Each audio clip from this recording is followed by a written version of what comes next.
Namaste, everyone. Back again with Siva, and today we're going to talk about language and how to break the code of language. All right, we're going to make this quick because my video has been messing up dealing with samsara. Everybody's located on my position, so I have to work fast. All right, cool. So today we're going to talk about language. Should be a quick video, nothing special. We're just going to tell you how to break the code of language.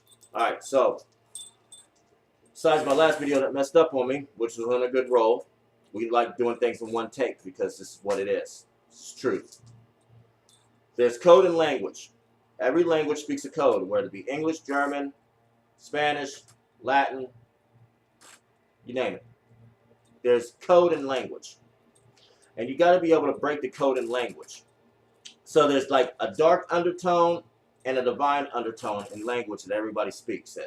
So whether it be English, again, any language in the world, doesn't matter, there's code in it. And you have to be able to break the code, even in your own language barriers. Okay? Us as Laksharkim, we use our minds to speak. We don't use our mouths to talk. It just causes problems. And that's what's happened here. People use their mouth to speak. And it only causes problems. You guys aren't psychic. Y'all don't know how to use your brains correctly. None of you guys are enlightened, except for the very few. We're talking about 8% and 10% of the population of this world is enlightened. So, but they still can't speak with their minds yet.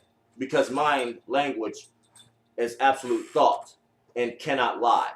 But people can use this to lie with. So let me tell you about how this works. There's code of language that you can break in your reality. You have to be able to listen to the signals of everyday conversation with people. So every day you'll have a conversation with somebody. And there's always a dark undertone or a divine overtone to it. So, as I explained, so listen closely. There's been times in your life where you have talked to people and you have had a conversation, same conversation with the same person the whole time for years. But they might say one thing, or they might make a phrase to you or say a phrase to you that will stick with you for the rest of your life that you will not ever forget. And you've been talking to the same entity your whole life. But then they say something to you that sticks more than anything. And it could be something that's small to something big, whether you're learning something or you're not learning something. There's something in the field of language that helps you interpret there's something else being said in that sentence that sticks with me that I constantly remember all the time. So you'll deal with great teachers, great masters, great grandmasters that will give you a teaching. And you'll learn the teachings until you'll get this one teaching that'll stick with you for the rest of your life that you'll teach everybody else. And you don't know why you'll teach this one teaching that you learned or this one interpretation in language. Well, that's divine hierarchy. We possess you guys. You guys are possessed puppets. So we'll break code in your language as you go in coherence with everybody socially. We'll jump into your body and say exactly what needs to be said right at that given moment to the vessel that we need them to understand the information on. So example, about 4 years ago, his son is Marquand Moorhead Jr. He's autistic. He has Asperger's, but he's a channeler, and he's the incarnation of my son Ganesh. So Ganesh is inside of his vessel. Marquand has known his son for a very long time. He knows his son says certain things in loops because he's autistic.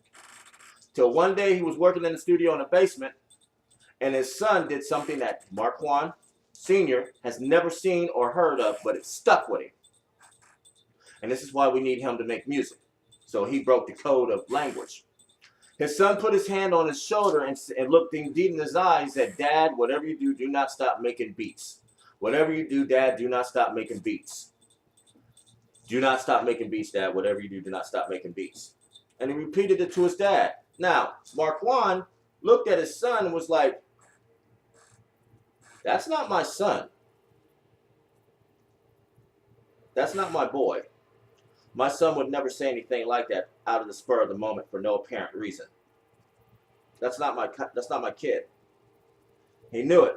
Until he awakened in my presence, I let him know that's Ganesh, and he's all about time. We're all musicians. In heaven, we're all musicians. We're all about music. God is music. So anyways, he picked up the code and language. And then in reality, you'll pick up code and language. Bad code and language. So you'll like do things in reality. And let's just say, here's one of them that it's an easy code to break. We all know this code. You should know it. Especially if you got a mom or a grandmother that's bitter. Guilt tripping. Guilt tripping is a form of code. If somebody gets somebody to feel bad about a situation, about their situation or scenario, and make people feel bad about it to get them to do something. Now that's not divine. That's just a demon. Okay? Now we guilt trip people, but we don't. We're straightforward, we're very blunt, we're very monotone, we're very straight to the point, and we don't bullshit nobody. Alright? But demons will. Demons will always bullshit you. Or they always make you feel bad. Because this place is about feelings and senses, feelings can get the better of you, of your better judgment. So demons will make you argue with people. Demons will get you to start an argument, and it's nothing but code and language. What is the subject matter? Money. Once you start talking about money, another type of language procures. And it's all about the subject matter of money. Or why ain't the bills being paid? Or why can't you pay the bills? Or why is this? Or why don't we have money in the bank? Why? Okay, now, let's interpret the code of language.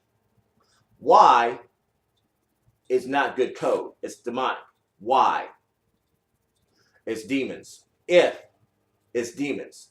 If somebody's always interjecting if, or why, or hey, or listen, hey, it's more likely that they're demons. Because their ego, they need somebody to pay attention to them to get some type of language perspective out to them to start a command.